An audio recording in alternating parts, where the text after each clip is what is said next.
All right, continuing on how we measure how well the economy is doing, um, we look at GDP, which is how much pretty much the country earns, all put together, and then unemployment.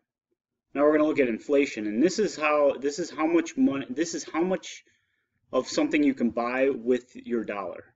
Like how far does a dollar get you? Is going to be inflation. The more something inflates, the more your money inflates, the less your money will buy. Okay, so when prices go up on things, that is a sign of inflation. So we were talking about last video with the consumer price index.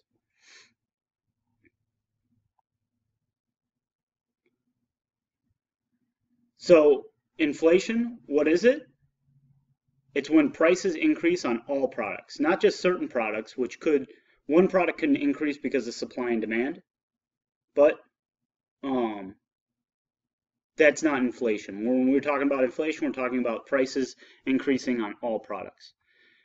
Deflation, on the other hand, is the opposite. It's when prices decrease on all products.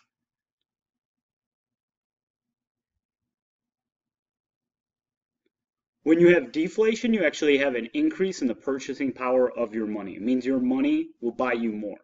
So deflation isn't necessarily a bad thing.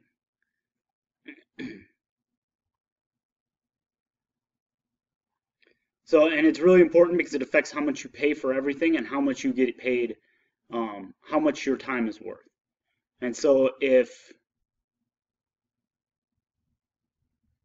the money supply inflates, money is worth less, which means the money you get paid per hour, you're actually not getting as paid as much. It looks like the same amount of money, but you're actually getting paid less because the dollars you get paid with, if you get $9 an hour, that $9 isn't going to go as far as it would have if inflation hadn't occurred, which is a little confusing, but we'll try to sort it out here. When inflation happens, money ends up being worth less. So you can buy less amount of products and services with the same amount of money. This is extremely this is extremely important for people who are on like Social Security, um, or people on retirement that can't be adjusted for inflation. You get the same amount of money every month regardless of inflation, which means um, that fixed amount of income is going to actually decrease. And so the amount of things you can buy with that fixed amount of income, it decreases.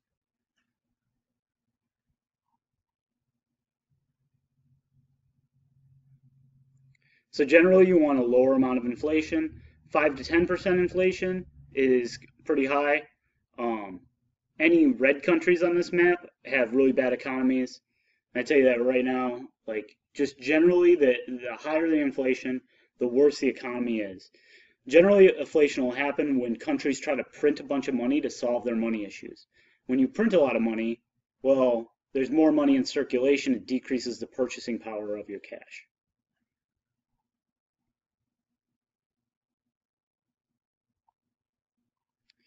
So in 2009, inflation was at negative 0.4. In 2010, it's at 1.2%. So in 2009, we actually had deflation. So money was getting worth more. And in 2010, we had inflation where your money starts becoming worth less.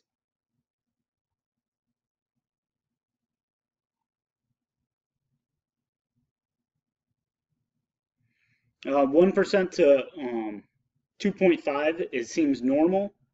I've heard some people argue that 3% inflation is ideal and that 3% inflation should just be held from year to year.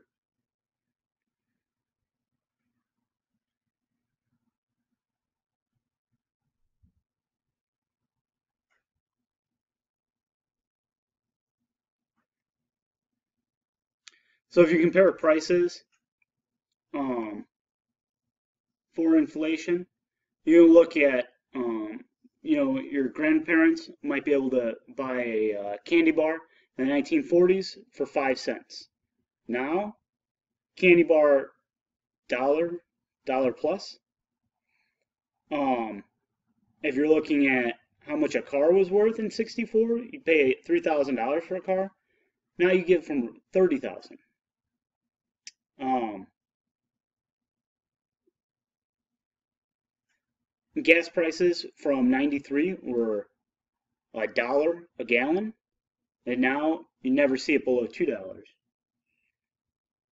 These are all signs of inflation.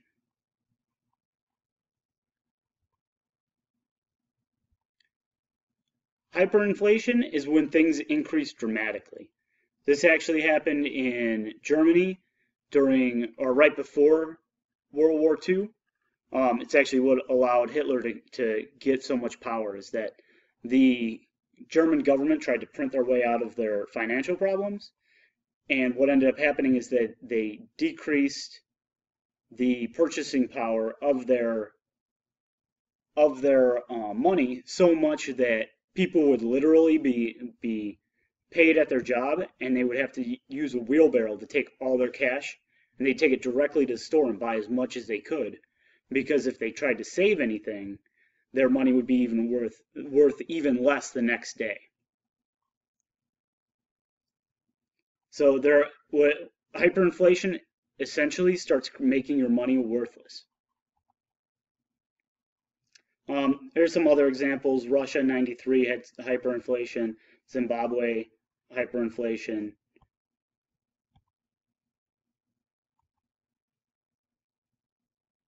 Just kids playing with just a ton of money. So when hyperinflation does happen, money becomes worthless. You can't buy anything with it because it literally millions of dollars for a loaf of bread.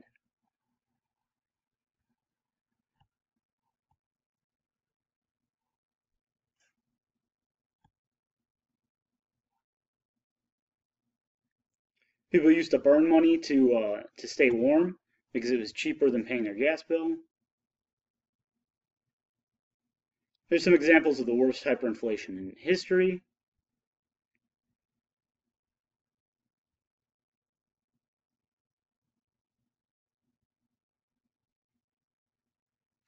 The U.S. has never had a problem with hyperinflation or inflation because traditionally our money was tied to gold, which is not the case anymore. So we could potentially have inflationary issues in the last 30 years or so here.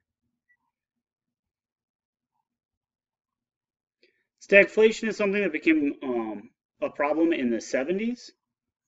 They had a high unemployment rate and high inflation. It wasn't hyperinflation, but it was a lot higher than the government was comfortable having.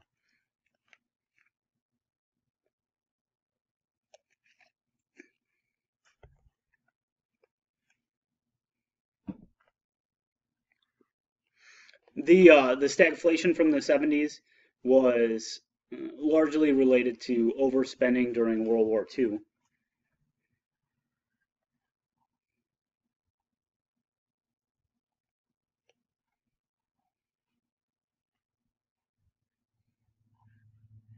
We're going to talk about the business cycle. The business cycle is generally based on the gross domestic product.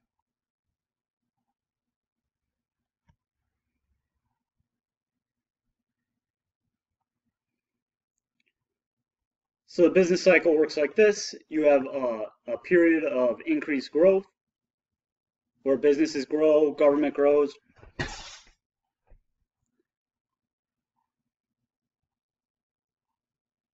And so business has been expanding. All of a sudden you hit a tipping point where everything peaks out, and then you have a general recession. The recession is not horrible, but it's not great. Then you have it kind of bottoms out, and you recover into another time period of expansion.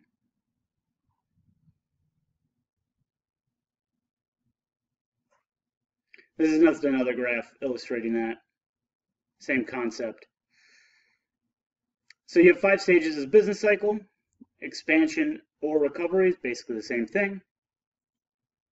So GDP is on the rise, inflation rises, unemployment decreases.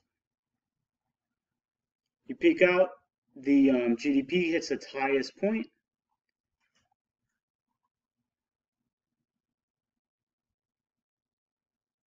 Then you have a recession, where the GDP is decreasing, inflation decreases, and unemployment starts to rise.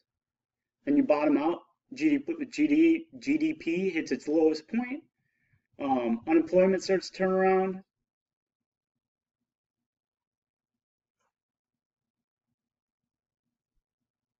so let's talk about the difference between recessions and depressions. Recessions is a decline in the GDP for 2 consecutive quarters, means half a year, about 6 months. A depression is a decline in GDP that's exceeding 10% and lasting for more, 2 or more years. So a recession is just like a brief temporary decline. Depression is a little more permanent, a little more lasting.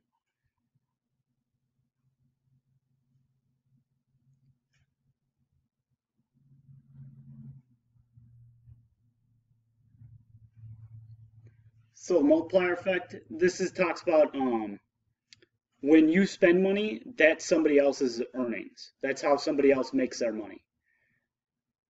Okay? In turn, when somebody else spends their money, you're making their money. They're giving it to you. So you earn, if you spend $20 at Target, you have employees, employers, managers, business executives, anybody who works there gets a piece of that $20.